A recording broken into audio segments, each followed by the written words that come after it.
Mindful अगर बनते हैं तो हम ज़्यादा स्मार्ट हो जाते हैं, हम ज़्यादा एक्टिव हो जाते हैं और हम ज़्यादा समझदार हो जाते हैं और इसके साथ हम इंटेलिजेंट भी हो जाते हैं, है ना। तो ये बहुत काम की चीज़ है। तो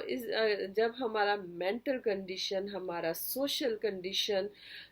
बहुत अच्छी हो जाती है तो फिर हमारा फिजिकल कंडीशन तो अच्छी होनी ही होनी है। देखिए हमारी बॉडी में बहुत सारी बीमारियां जिनको हम लेकर चिंतित रहते हैं कि जैसे कभी बॉडी में पेन हो रहा है, कभी हमारे हेडेक हो रहा है, या कभी बॉडी के किसी और पार्ट में कुछ इस तरह की प्रॉब्लम होती है, इनडाइजेशन की प्रॉब्लम हो जाती है, या हम मेंटली अपसेट हो जाते हैं। तो ज़्यादातर कारण इसके लिए हमारा माइंड इसके लिए रिस्पॉन्सिबल होता है, क्योंकि जैसे ही हम कुछ नेगेटिव सोचते हैं या हमारे माइंड पे कुछ प्रेशर बनता है तो कोर्टिसोल जो है रिलीज होता है। और कोर्टिसोल अगर कॉन्टिन्यूसली उसको हम रहता है और हम उसको कंट्रोल करने के लिए कुछ भी एफर्ट्स नहीं डालते हैं तो ये छोटी छोटी बीमारियां हमें हर रोज परेशान करती हैं और वो करती रहेंगी जब तक हम कोर्टिसोल को स्टॉप नहीं करेंगे और कोर्टिसोल को हैंडल करने की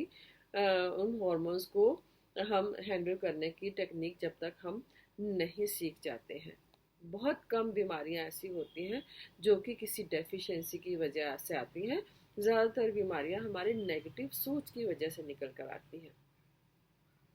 तो माइंडफुलनेस जो है हमें ना सिर्फ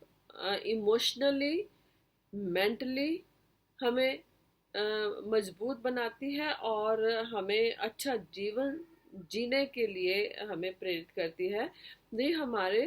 फिजिकली हमें फिट रखती है।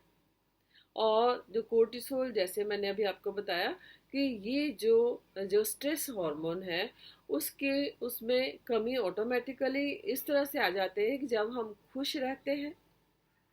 तो डोपामिन एंड सेरोटोनिन रिलीज होता है, और हमेशा ही खुश रहते हैं तो कोर्टिसोल रिलीज होने की तो संभावना ही नहीं बचती है। तो हमारा जो ब्लड प्रेशर कंट्रोल में रहता है, हमें